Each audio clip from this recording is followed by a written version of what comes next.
fondo. Más allá de las noticias, un análisis profundo de los temas que impactan nuestra sociedad. A fondo con Amador Rodríguez Lozano. Amigos y amigas, bienvenido a otro programa de la serie con Amador Rodríguez Lozano, A Fondo. Hoy nos acompaña nuestro queridísimo amigo Alfredo Estrada Caravantes, o sea que promete que va a ser un programa más interesante.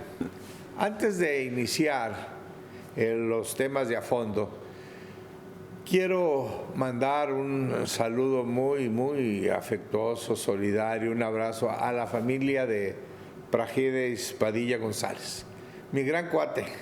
Mira, ahí bien elegante, ya era un hombre de edad. Su casa, Alfredo, está llena de pinturas de un pintor de Jalisco, de Guadalajara, porque él es jalisciense, estudió en la Universidad de Guadalajara y le daba mucho gusto y mucho honor. Bueno, pues se nos murió desgraciadamente de 92 años ya Praxedes, una vida plena, totalmente plena, un hombre que fue egresado de la Universidad de Guadalajara.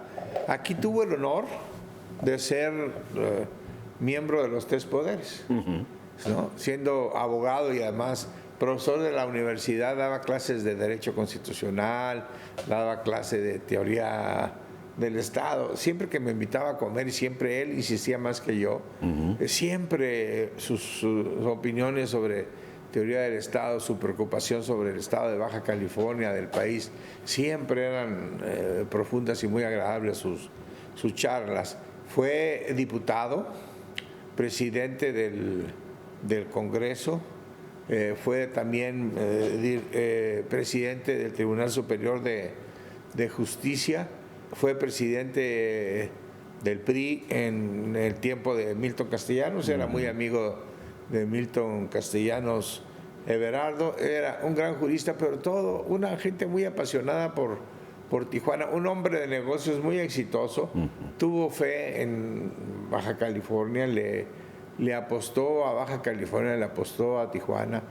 Él no mandaba su dinero a los Estados Unidos, a las Islas Caimán, sino las invertía aquí en Tijuana. Yo tuve el honor de ser su amigo, la satisfacción de platicar con él muchas veces de temas de política, de teoría del Estado, de derecho constitucional. Era muy amigo, Alfredo, de José Luis Lamadrid Sausa, paisano de él también. El maestro Lama, un extraordinario jurista que también ya murió. Y yo estoy muy agradecido con toda la familia,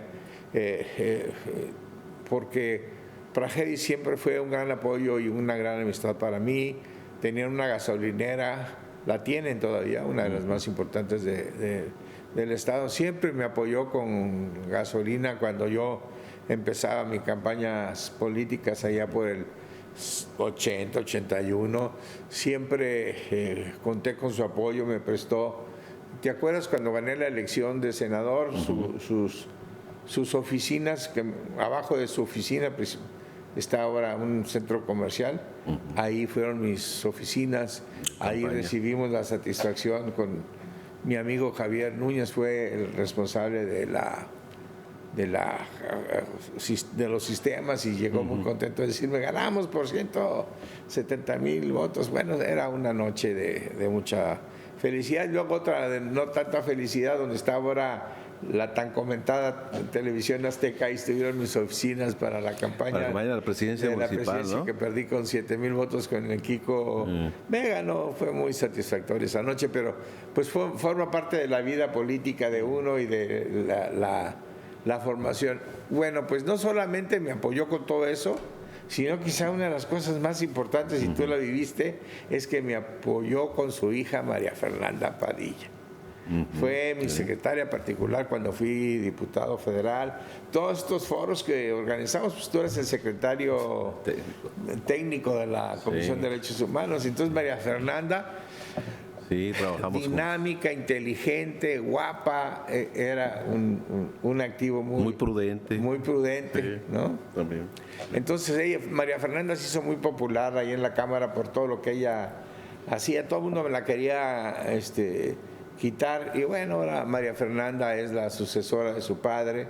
Su hermano Bernardo fue diputado, lo conocí desde muy chico, se casó con una de las hijas de Tirso Liévano. Entonces, bueno, pues son para mí como familia. Así que le expreso a su esposa Elizabeth, a su otra hija Elizabeth, a María Fernanda y a Bernardo, mi solidaridad, la de mi familia, que los queríamos mucho. Bueno, pues con Fernanda, ¿tú te acuerdas con Fernanda, con Jaime Palafox, contigo? Sí, todos. Y con ¿quién más? Con Alejandro Ríos. Alejandro Ríos. Sí. Cada año celebramos una comida. Este año no la celebramos, pero cada año hacemos una comida donde nos damos la satisfacción de reunirnos todos, porque Alejandro ahora es una gente muy importante. También fue mi secretario particular, fue secretario de un procurador y es hijo de mi gran amigo Enrique Ríos. Bueno, pues dicho esto, vamos a pasar de inmediato a los temas de a fondo. En esta ocasión les quiero hablar del Poder Judicial. Del Poder Judicial porque recientemente se aprobó, aunque nada más en la Cámara de Diputados y en la Cámara de Senadores, otra reforma del Poder Judicial. Quiero comentarles para que tengan ustedes una idea clara de lo que ha pasado en el país. Miren, hasta antes de 1987, ¿no? Digo, es bastante lejos, el Poder Judicial, o sea, la Suprema Corte de Justicia veía de todo, ¿no? Veía amparos en revisión, veía control de legalidad, era un tribunal, como le llaman los grandes teóricos, de casación, es decir, anulaba sentencias. Bueno, pero era aunque eran, ¿qué? 21 ministros, ¿no? 21 más 5 supernumerarios. Supernumerarios, era un número grande, pues no podían con esa chamba. Desde hace mucho tiempo, Carpizo y Héctor Fix-Amudio venían expresando la necesidad de que la Corte en México fuera solamente un tribunal constitucional, que dejara eso.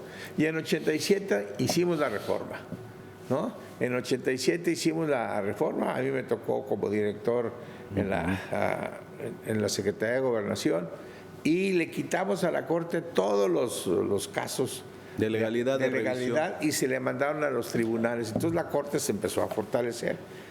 Avanzamos, pero pues había mucha gente que no creía en ese proyecto. Fundamentalmente pues el maestro Ignacio Burgoa, que era de la otra corriente, de la clásica, que él quería que la Corte tuviera una presencia totalmente central en todo lo que de la vida política. Pero bueno, avanzamos ahí lo que se pudo. Esa reforma en 87, ¿tú no te acordás? ¿Tú estabas ya en Estados Unidos? Sí. No, hasta el 93 me fui a Estados Unidos. Ah, bueno, entonces te tocó esta reforma. En el 87 fueron un grupo de magistrados a pedirle al secretario de Gobernación que la revolución, que el constituyente de 17 se había olvidado de los poderes judiciales locales y que los poderes judiciales locales en los estados pues eran gatunos del oficial mayor, que el oficial mayor de cada gobierno del estado les decía qué hacer, cómo hacer, les autorizaba gastos, y bueno, pues de hecho había un control total. Bueno, había, quién sabe, yo creo que sigue habiendo un control. En algunos lugares. Sí, no tenían independencia. No tenían la independencia real y entonces Bartlett lo vio con el presidente de la Madrid y me dijeron, adelante, empieza a trabajar con ellos. Entonces ellos traían una iniciativa que fue la base de lo que hicimos, que es lo que ahora es el 116. El 116 nosotros inventamos una nueva técnica constitucional. En el 116 estaba, no sé si recuerdas, Alfredo, estaba una cosa sobre límites y controversia de los estados sobre los límites territoriales. Entonces eso se lo pasamos al 43, ¿no? Y dejamos limpio el 116. Para trabajar en todas estas reglas. Y en el 116 ahí pusimos todas las reglas para los poderes locales. Para los poderes locales. Y así surgió el artículo 116. Fue muy importante. En 87. Fue importante esa reforma porque antes de eso pues los gobernadores decidían absolutamente todo. Como dices tú, en algunos lugares todavía pasa. Gracias a ese artículo que les daba inamovilidad si los nombraban en una segunda ocasión, la mitad de los magistrados de Baja California se defendieron en contra de decisiones de y ganaron. Y ganaron. No, fue con el gobernador Elordi. Elordi. Sí, ganaron sus amparos y para que los regresaron a fueron años que tuvieron que litigar, y les pero pagaron salarios caídos. Millones de salarios caídos. Pues gracias a esa reforma del 116. Y así se avanzó. Y luego viene la reforma del 94. La reforma del 94 la han criticado, ¿no? Yo creo que la reforma del 94 la ha criticado incluso la presidenta. Creo que en algún momento también el presidente AMLO. Pero tiene dos momentos. El primer momento es la de reforma del 94 al 2000, donde a mí me tocó ser el presidente de esa comisión y a mí me dieron, fíjense señores, bateo libre. Tanto el presidente como el líder de la Cámara me dijo, tú negocia y que salgan los que tú... Sí, primero se redujo, ¿no? Por la reforma se redujo la cantidad de ministros. Sí, de 21 a 11. A 11 nada. Y luego después se hizo el nombramiento de esos 11, entonces, que salió por unanimidad. Lo que fue criticado mucho pues fue que los jubilamos. Y porque pues los jubilamos porque no quisimos entrar en un conflicto con la Corte. Entonces, bueno, todos se fueron satisfechos con su dinero. Y a mí me enseñaron, esto obviamente no lo comparte ni López Obrador ni la presidenta, que en política el dinero es lo menos importante, lo menos caro cuando resuelves un problema. El caso es que se fueron los 26 ministros contentos, jubilados, ¿no? Nombramos a 11, nosotros los senadores, no hubo interferencia, es más, al contrario, en el Poder Ejecutivo querían a uno que había nombrado Salinas y nosotros dijimos que no. Y uno que traían de Jalisco, que era muy bueno, que lo querían hasta para ser presidente, un tal Gallo, un gran ministro, también dijimos que no porque ya era jubilado, y así nombramos a 11. Luego el tema pero ninguno de ellos con una tendencia de que los nombramos íbamos a cobrarles un precio, como sucedió después del 2000. Y luego pues ahí surgió el Consejo de la Judicatura, que ya les expliqué los problemas que tuvo el Consejo a ser el presidente de los dos órganos y que fueran más los de adentro que los de afuera. Pero como quiera, avanzamos mucho durante esos... Sí, la verdad es que el Poder Judicial se fortaleció con esas dos reformas y empezaron a hacer las cosas muy distintas, porque luego nadie habla de lo que pasaba antes, ¿no? Que la Corte era conocida por... Recuerdo los comentarios de aquel entonces, era un mercado la Corte, ¿no? La Corte era un mercado, cada ministro tenía a su encargo 15, 20 jueces y magistrados. Tú tenías que ir a negociar con el ministro para una resolución de los juzgados. Entonces fue un gran avance. Fue un gran avance, pero hasta el 2000. Bueno, el 2000, bueno, ya cuando nosotros estábamos a punto de salir, Góngora Pimentel, que era muy vivo, ¿no? Fue y le dijo al presidente, yo no puedo trabajar con ese consejo, me ponen muchas trabas. Y así a una persona que tenía un trabajo muy serio, muy responsable, que trataba de ser independiente como era el Consejo de la Judicatura, Rodolfo Lara Aponte, amigo mío al que le mando un saludo muy afectuoso, ahora es de los líderes de la UNAM, ¿no? Lo quitaron. Y luego el presidente se empeñó en que la Corte revisara las acciones del Consejo, y fue y dijo, y un día me habló desde Veracruz y me dijo, Amador, fíjate que te estoy hablando a pasar de ser tu amigo y tu paisano, soy el presidente de la Corte y te quiero pedir un favor. Fíjate, el presidente de la Corte te está pidiendo un favor. Yo no litigaba, nunca me sirvió de nada, pero fue así con presiones de Ron Góngora, que se regresó a que los actos del Consejo, sobre todo los de ubicación, los revisara la Corte. Y eso fue una contrarreforma. Y a partir de ahí vino Sí, se fortaleció más la presidencia de la Corte, ¿no? La presidencia de la Corte. Ahí empezaron a quedarse con el dinero de que no lo gastaban, lo metieron a un fideicomiso, los guardaditos. ¿No? Y luego los siguientes que ya intervinieron en toda esta, importantes líderes del PRI, desde el presidente, el secretario de Gobernación. En el nombramiento y la designación de ministros. Fox, Sí, los empezaron a hacer también por cuotas, ¿no? Calderón. Bueno, Saldívar es gente de Calderón. Saldívar creo que fueron compañeros en la Escuela Libre de Derecho. ¿No? Y entonces, bueno, así empezaron ya por cuotas. Ya repartirse. Ya eso que nosotros hicimos en 94, que no nos importó quiénes fueran, que escogimos a los mejores, ya a partir del 2000 ya no se dio eso. Se empezaron a morir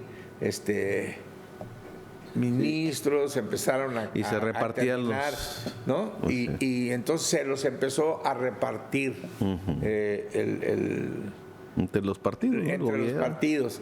Y eso es cuando llegó la crisis, que fue el enfrentamiento con López Obrador. Y ahí, con ese enfrentamiento de López Obrador, es precisamente donde viene la reforma del Poder Judicial. Vamos a una pausa y regresamos rápidamente con esto.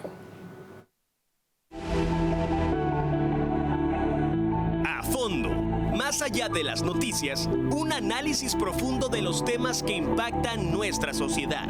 A fondo con Amador Rodríguez Lozano. Bueno, no voy a comentar por qué fue la controversia del presidente con el Poder Judicial, pero el Poder Judicial empezó a recibir dictados de gente de afuera y entonces empezaron a darle marcha atrás a todas las... Sí, en automático, ¿no? Las medidas... Buscaban alguna tontería. Las medidas propuestas por el presidente, sobre todo las que eran importantes para el país o para su administración, automáticamente surgía alguien que las impugnaba y el Poder Judicial hacía todo por frenarlas, ¿no? Entonces, bueno, pues al presidente no le quedó otra. ¿Por qué? Porque hay una regla, cuando son inamovibles los funcionarios, pues solamente con una reforma constitucional los puedes quitar. O sea, no podías correr a los 11... juicio político, que eso no se ve en México, pues no se ha visto. México no se ha visto. ¿No? Entonces, ¿cómo quitabas a esos 11 con una reforma constitucional? ¿Cuál era la justificación de la reforma constitucional? El voto de los demócratas de izquierda. Y entonces, pues ese fue el argumento. Yo nunca estuve de acuerdo, aunque entendía las razones. Pero al final de cuentas, yo creo que hubo 3 cosas que no le gustaron o no le han venido gustando o no le siguen gustando a la gente. Primero, que hayan usado un acordeón, ¿no? Eso era normal porque cómo te... Sí, la gente no conocía. Yo fui candidato finalmente y claro, a mí sí hubo gente pero además... que te conocía. Mal diseñada, que era candidato para una posición aquí en Tijuana y solamente podían votar por mí en el resto del estado, excepto en Tijuana, Rosarito. Ahí el proceso se le salió de las manos y aún así, yo siendo candidato, no conocía a la mayoría de los que aparecían. Entonces, ahí cuando fui a votar. El acordeón era necesario. Sí. Pero antes del acordeón estuvo la famosa tómbola, que la hicieron ahí en la Cámara de Senadores o Diputados. Sí, en vivo, sí. Que todo el mundo decía, no manchen, ¿cómo una tómbola? Sí, o sea, el tema era, habíamos tantos aspirantes que además hay que decirlo, muchos no llegaron ni siquiera a la tómbola, la mayoría probablemente, y ya de todos los que llegamos a un momento, no, pues son demasiados candidatos, hay que sacarlos por suerte, ya todos los que están ahí, supuestamente, ya están verificados y están filtrados, son buenos prospectos, pues ya la última es para que no sean unas boletas con 100 gentes que además nadie va a conocer, pues hay que sacar algunos, y a mí me llamaron, oye, acabas de salir en la tómbola. Pues qué bueno, ojalá fuera la de la lotería, ¿no? Pero ese proceso no le gustó a muchos. Claro. ¿Por qué? Pues porque, aunque dice Alfredo muy bien que los que cribaron y los analizaron, se fueron muchos. ¿Por qué? Porque son 3 poderes los que... Sí, cada poder propuso a sus candidatos. Y entonces, bueno, pues eso no estaba de acuerdo la gente. Y luego, pues nada más votaron 5 millones. No, y además, no sé si fui todo, claro, obviamente yo fui a votar, no conocía a nadie, es nadie. A nadie. Bueno, ese es el punto. Entonces, pero además, solamente la mitad se eligió así. En el 27, o sea, dentro de un año, deberían de elegirse los otros Otra mitad. Como está la situación muy revuelta y el tema del Poder Judicial es más importante que de seguridad, sobre todo para el inversionista, pues la presidenta dijo, vamos a hacernos un espacio. Y entonces quitaron el 27 como fecha de elección y lo pasaron al 28. Ya de pasadita. Le metieron mano a la Constitución. Le metieron mano a la Constitución y dijeron, bueno, pues que también la revocación de mandato, que tuvo discusión, que si no fuera en un año electoral, vamos a pasar al 2028. Y la pasaron al 2028. Y ya de pasadita, como ya estamos aquí, dijeron, ya estamos aquí, ¿no? Pues vamos a buscar, fíjense nada más, todos los que estuvieron en contra de que aumentara su periodo Bonilla y que se rompieron las venas. Las vestiduras. Las vestiduras. Pues ahora a través de esa reforma constitucional se podrá prorrogar a los magistrados electorales por 6 años más, ¿no? Por 6 años más. Ya había pasado, ¿eh? Son muy buenos. Ya había pasado en el tiempo de que era Emilio Gamboa, el líder del Senado. El líder del Senado, ya había pasado eso. No, pero aquí, ¿por qué? Pues porque controlan el tribunal. Sí, y ahí está la respuesta, por ejemplo, nomás para ver qué tanto control hay, a que los aspirantes a cargos de elección popular de Morena, fundamentalmente los de Morena, andan desatados ahorita, ¿no? Un año antes, más de un año antes de la elección. Y cualquiera diría... Si quieres, dejamos de un lado porque también lo vamos a tocar y tú tienes interés en platicar de esas cosas. Bueno, pero miren, entonces se aprobó esa reforma. Se ha aprobado nada más en las cámaras. Faltan que cuando menos 17 estados los congresos lo ratifiquen. Pero ¿qué creen? Pues la mayoría son de Morena. Ya va a pasar. Aquí los diputados ni leyeron cuando y lo andan haciendo. La reelección. Andan viendo estrategias para van a aprobarlo. Eso es bien peligroso porque ya lo hemos platicado en otras ocasiones aquí, que nosotros tenemos un sistema rígido de reforma constitucional, pero que no es cierto. Sí es rígido en la Constitución y en el procedimiento, pero cuando un partido político tiene tanto poder, deja de ser rígido. Se vuelve flexible. Y se vuelve flexible. La Constitución se reforma de la misma manera que se reforma una ley. O sea que, bueno, pero ese es otro tema que tiene que ver con otras circunstancias. El caso es que se aprobó esta reforma, también se aprobó que haya esa fue una propuesta mía cuando me mandaron me pidieron que fuera a opinar sobre este tema. Fui a un foro. Y yo dije, hay que hacer una gran comisión. De hecho, yo le hablaba a mi amigo Juan Ramiro Robledo, que sigue siendo una gente muy importante ahí en Gobernación. Juan Ramiro, los requisitos. Y Juan Ramiro me decía, no, van a revisar los requisitos. Pues no los revisaron bien, pero ahora sí los van a revisar porque van a crear una comisión especial. No sé, irán a traer a algún ángel del cielo, no sé. No sé quién va a revisar.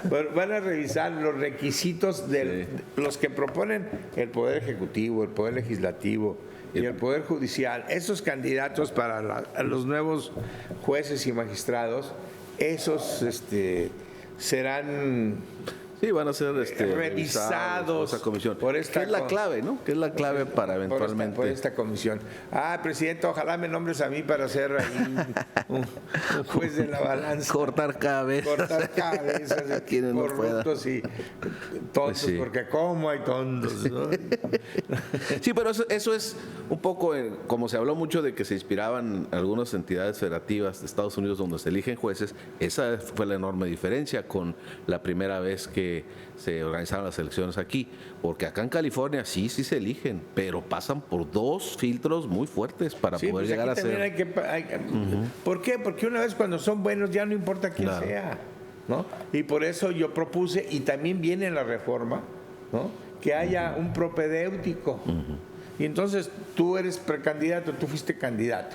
Bueno, pues tú eres bueno, ¿no? Pero de todos modos yo te doy un curso sobre procedimiento, Y lo que vayas a ver ahí en proceso, amparo, ¿no? o proceso federal, ¿no? Y todo, y lo pasas, pues entonces ya no me importa si eres juez o no es juez, porque ya sabes, y eso es lo que se aprobó.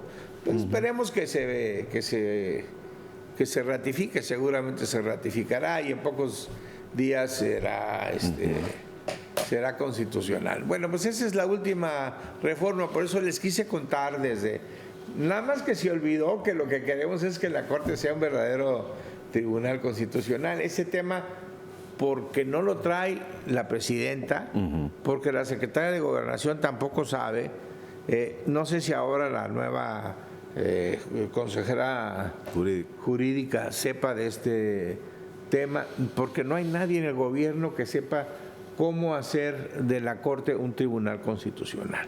Pero bueno, eso lo vamos a dejar para otro día. Hasta aquí la parte del Poder Judicial. Espero haberles dado, entre Alfredo y yo, una visión de lo que fue la reforma y lo que va a ser la reforma judicial que se aplicará en 2028.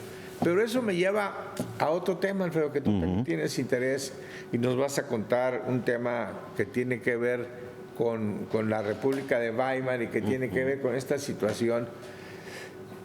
Tenemos un momento histórico muy difícil, muy complicado. Vamos a una pausa y regresamos. Ya aquí me están pidiendo que ya deje de hablar. Vamos a una pausa y regresamos. A fondo. Más allá de las noticias, un análisis profundo de los temas que impactan nuestra sociedad. A fondo con Amador Rodríguez Lozano. Amigas y amigos, miren, hay un tema que ya lo he comentado, pero lo quiero confirmar, y Alfredo, tú también has hecho reflexiones sobre lo mismo. Tenemos a un país y a una presidenta bajo el ataque. Asedio, literalmente. Asediada.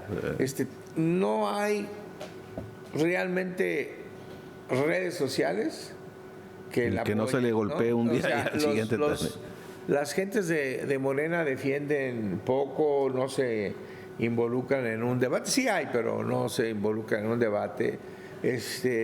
Los políticos del PRI, del PAN. El gabinete no he visto una sola persona del gabinete que responda a toda esta andanada de críticas. No sé si la presidenta les haya dicho, ustedes no respondan, yo respondo todo. Pero podría ser. Yo digo, a mí ya quizá me hubiera corrido la presidenta porque yo sí salgo a la defensa del proyecto.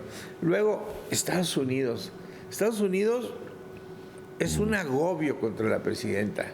Porque que si Trump, que si él dijo esto, que dijo el otro, que dijo aquello, que dijo el otro.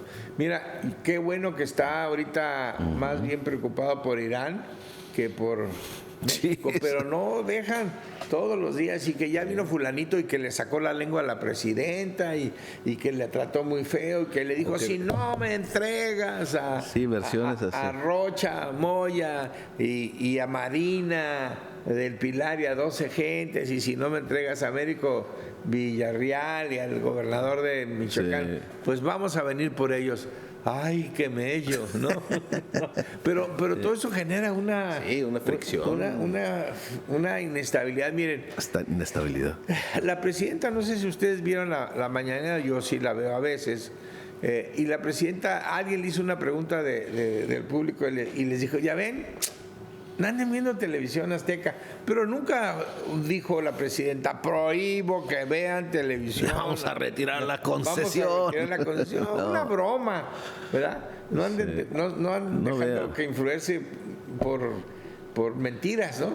Bueno, pues eso le ha servido un ataque hasta mundial, porque lo he visto en las noticias mundiales. Que es la censura, ¿no? De que hay censura en México. Pero ¿cuál censura? Si dicen lo que se les ocurre, ofenden. Ofensas llegan a lo personal. Llegan a lo personal, ofenden. ¿Cómo pueden decir eso? Pero eso genera un momento de inestabilidad. No, han salido 2, 3 noticias, no sé si son serias, pero si son serias, son preocupantes. El general secretario ya le dio la espalda a la presidenta. El general secretario le dijo al general Mérida, tú ve y tú entrégate y defiende al ejército y la integridad del ejército.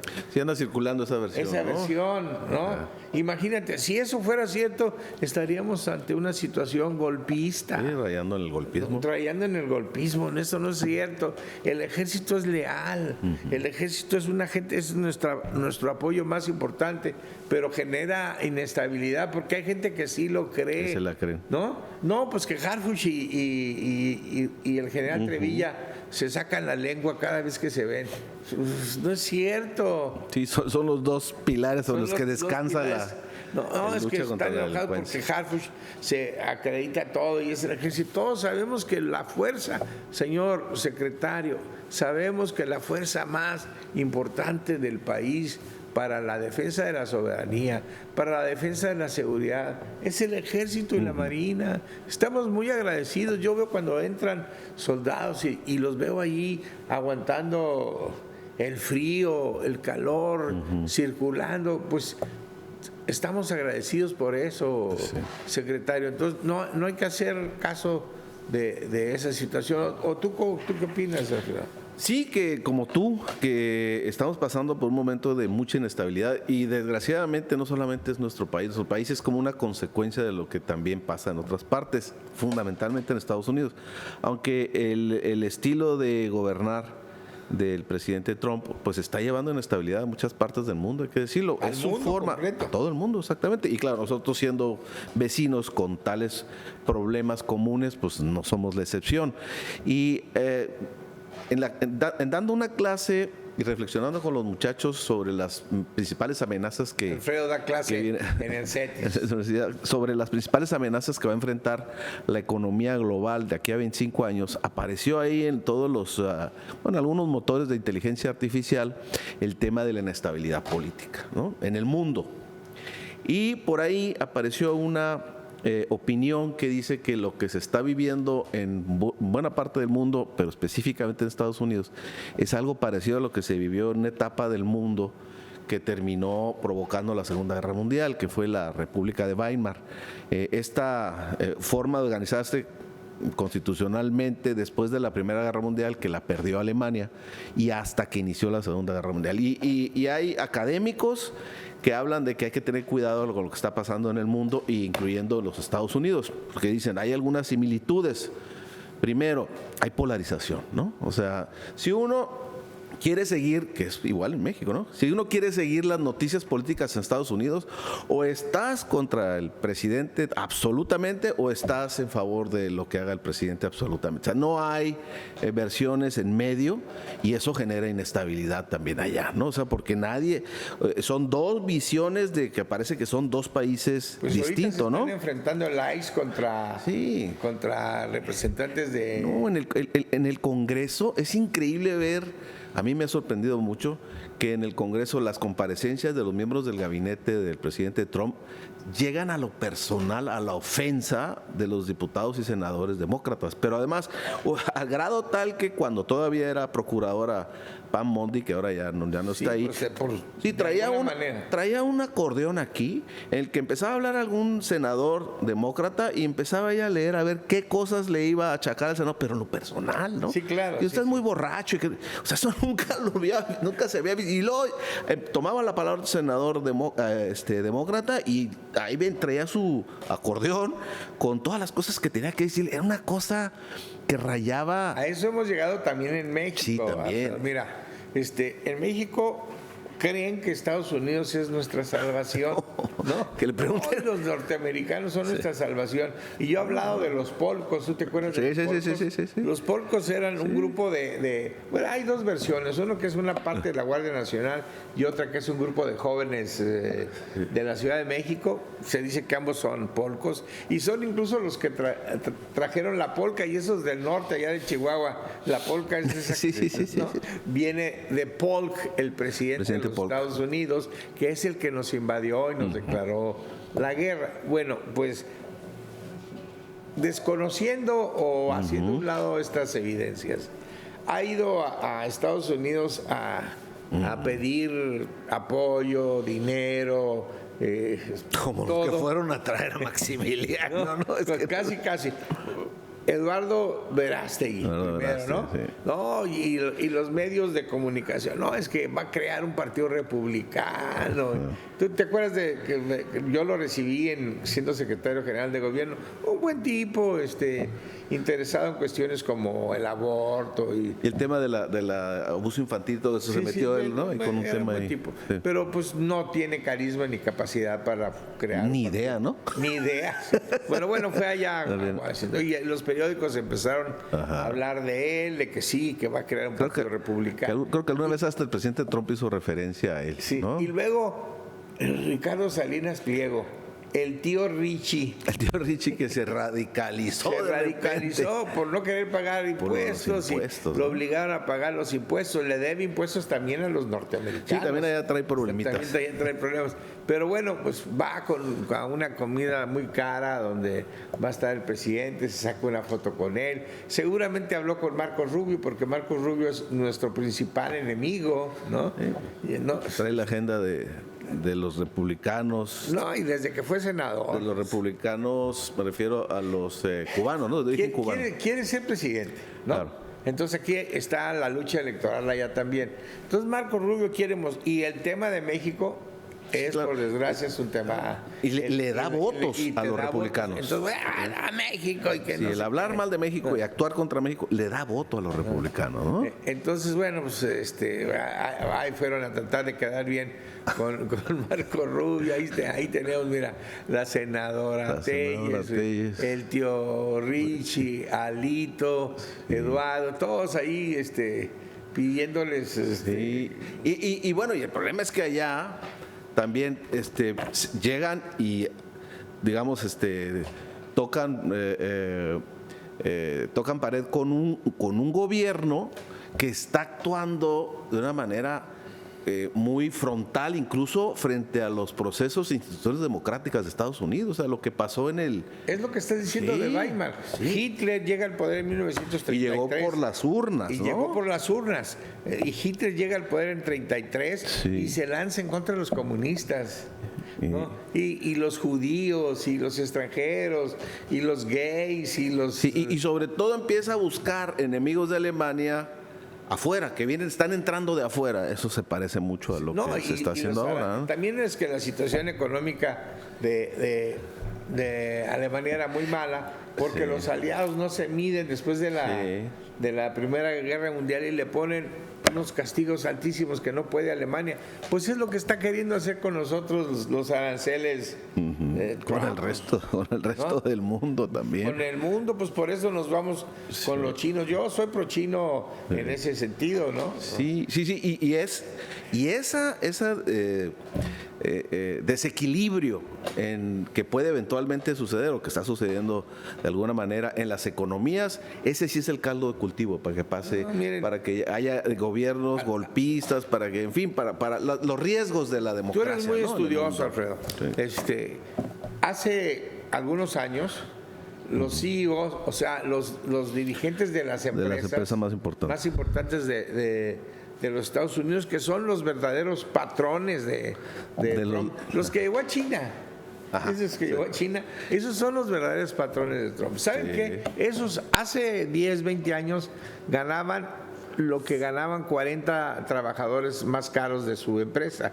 O sea, una cantidad importantísima. Pues, ¿cuánto puede ganar un trabajador? $600,000, $700,000, y ellos ganaban lo que 40, o sea, ganaban 4 o 5 millones de dólares ellos. ¿Sabes cuánto ganan ahora? No, entonces es mucho lo más. que 10,000 trabajadores, o sea, imagínense, uno gana $6,000 o $700,000 al año, y el CEO, ¿no? Sí, porque el CEO tiene como primera y prácticamente única obligación que sea más rentable la empresa. Eso ya, que gane más dinero. Ya lo demás es lo de menos. Sí. ¿Cómo hacerlo? Por eso voy a poner un ejemplo muy baladí, si quieren, superficial. Disneylandia. Disneylandia antes ibas por $60, $80. Hoy está carísimo. Sí, está inalcanzable. Carísimo. ¿Por qué? Porque el que es el dirigente de Disneyland ya no es los herederos y los herederos de Disney. Ahora es un gerente que nombraron y lo que quiere es sacar más dinero para todos los asociados. Sí. Y para él le vale gorro el entretenimiento, los niños. Sí, la tradición. Esto es un negocio. Y eso es lo que está pasando en el país. En el mundo. Entonces tenemos a mucha gente que está en contra de nosotros. Quieren nuestras arenas, quieren nuestra litio, quieren nuestro petróleo, quieren nuestras playas y todos esos que les decimos que no, allá están en Estados Unidos hablándole al oído a Trump o a Rubio. No, los mexicanos que no. Sí, que en el fondo lo que está tratando de hacer es lograr que se genere una inestabilidad política en México, ¿no? Porque por las urnas hasta ahora no han podido ganarle a Morena. No estoy diciendo que Morena sea el mejor gobierno que haya.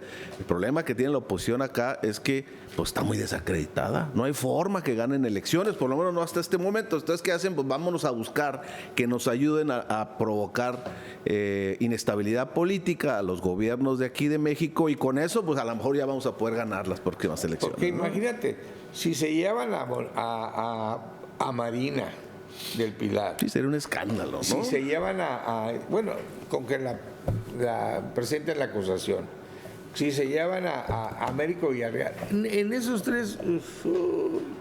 Sí, sería la presidenta no debe de limitarse en eso. Si se llevan a Marina del Pilar, ella no tiene la culpa de lo que hizo Marina del Pilar. Mira, Marina del Pilar tú la ves y dice puras tonterías. Canta el día de las 10 de mayo, dice que le va a entregar un gobierno mejor al que viene, dice que cualquiera de los candidatos que vengan, ella es amigo de ellas, pero ella está pensando que va a ser Julieta. Bueno, ya a Julieta, que antes aquí se le decía la Julietona, ya después de la friega que le puso la Lili Telles en el Senado, ya en México la conocen como la Julietona, ¿no? Y todo el mundo sabe, porque ahora con las redes sociales, que no está haciendo caso a la presidenta, que le pasa por un tuvo las órdenes, el partido, y está haciendo campaña por todos lados. Una cosa que inventaron. Los informes de los senadores, ¿cuáles informes de senadores? Si nada más hay informe de gobernador, de presidente municipal. Todos los otros informes, yo fui uno de los que inventaron los informes siendo diputado. Yo le mandaba una cartita al presidente de la Canaco, al obispo, y le decía lo que yo hice, recibí a tantas gentes, hice tantas gestiones, le ayudé a tanto empresario, me subí tantas veces a la tribuna. O iniciativas que has presentado. Pero aquí no, aquí dan un informe del Senado. ¿No? Porque ¿qué ha hecho Julieta? Nada. En todo caso, eso le correspondería al presidente del Senado, ¿no? Al presidente del Senado, pero no. Es el representante. Todos hacen lo mismo. Mi amigo Samaniego, que lo quiero mucho, ayer dijo, ay, ya aprobamos la reforma. No, está bien. Aprobamos 46 leyes, está bien. Pues mañana va a ser un caos, porque es el segundo informe de la presidenta. Como están tomadas las calles de 5 de mayo, como está tomado el Zócalo para la FIFA, porque están tomados la mayoría de las importantes calles que llegan a la Ciudad de México, el informe lo va a hacer en el Monumento de la Revolución. Pero pues tú conoces el Monumento a la Revolución, es ahí donde pronunció Colosio su discurso. Y ya AMLO también en alguna ocasión hizo un evento ahí, pero pues cae muy poca gente, si acaso cabrán unos 10, 20 mil gentes. Entonces decidieron que en todas las plazas públicas del país, aquí decidió el extraordinario presidente municipal que tenemos. Van a hacer una especie de fan fest. Un fan. Como los de la FIFA. Lo hiciéramos ahí en el reloj loco que puso Kiko Vega, ¿no? Entonces ahí le va a dar en la torre a la avenida Revolución el domingo, que es cuando vienen los turistas. Y en todas las partes del país se va a hacer. yo creo que pues, es importante que la gente sepa lo que está pasando en el país y que hay que darle, como lo he dicho yo sí le doy todo el apoyo a la presidenta por estas situaciones. Ya sé que cometen errores. La verdad, creo que casi todos sus gabinetes yo lo reprobaría. Sí, muy pocos, por lo menos de lo que se ve hacia afuera, están realmente haciendo su chamba. Quizá Marcelo Ebrard, Marcelo Ebrard y relativamente. Y no sé quién más. Yo sé que no es gente de la devoción de la presidenta, pero yo creo que Martí, fíjate lo que voy a decir, ¿no? Porque lo conozco, fuimos diputados juntos, pero no somos amigos ni cuates, ni lo he vuelto a ver, pero Martí es un cuadro importante, fue cuadro importante en el gobierno de la Ciudad de México. Se quedó de jefe de gobierno. Él debería ser el secretario de Gobernación. Ya sé que no les gusta, ya sé que Martini... Sí, que es rudo Martí Batres, ¿no? Es rudo entre los de izquierda. Y no es así de los que no es fácil conciliar con él. Con él, y la presidenta no le gustaría, pero me parece que él es el... Pues ahí está en el ISSSTE está, ¿no? El ISSSTE, o Infonavit, no, ISSSTE, ¿no? El ISSSTE y está haciendo buen trabajo. Sí, porque es que el ISSSTE estaba quebradísimo, diría, como dicen los de aquí de Baja California, que el ISSSTECALI está quebrado, que él estaba quebradísimo, ¿no? Pero como dice un empresario, ¿se quiebran las... No se puede quebrar, por estar que no, las empresas se quiebran, el gobierno no. El gobierno no se puede... No, si se quiebra un gobierno es que ya se acabó. Está mal manejado. Es otro tema que quizá debemos de meternos. ¿Algo que quieres decir, Alfredo, para que...? No, pues me parece nada más, en el caso tanto del sistema de Estados Unidos como de México, es muy importante el Poder Judicial, porque en Estados Unidos básicamente ha sido el que está conteniendo a muchas de estas iniciativas retadoras que erosionan, tratan de erosionar el sistema legal de los Estados Unidos por parte del presidente, y han sido los jueces los que hasta ahora han dado la cara, ¿no? Porque ni siquiera la Corte a veces le pasa sus cosas y a veces no, pero los jueces de distrito me parece que están haciendo un papel bastante decoroso, y yo creo que por eso es tan importante donde es muy importante, por eso aplaudimos Poder Judicial. La reforma de la presidenta. Ahora habrá que ver cómo se va a instrumentar, y espero que mi amigo Juan Ramiro Robledo le eche porras, porque es un gran jurista, tiene mucha experiencia y ha estado ahí en ese tema, y seguramente va a tener un rol importante en la reglamentación de la reforma. Ya no te comenté de otro tema, perdón, me voy a abusar, pero se acaba de publicar un reglamento de la Policía Federal de Caminos y trae un montón de cosas nuevas que nos afectan a los ciudadanos. Agárrense. Cuando vean una Guardia Nacional de Caminos, ¡ay, caray! No, deja tú eso, sino que ya entró en vigor, ni siquiera una fecha de 30 días para que... Para eso sí, son los legisladores, tenían que informar desde antes y dejar un tramo, ¿no? Pero ya me excedí, Carlita se va a enojar conmigo porque ya me agarré unos minutos de su programa. Gracias por acompañarnos, nos vemos la otra semana a fondo con Amador Rodríguez Lozano. Gracias, Alfredo. A fondo, más allá de las noticias, un análisis profundo de los temas que impactan nuestra sociedad. A fondo con Amador Rodríguez Lozano.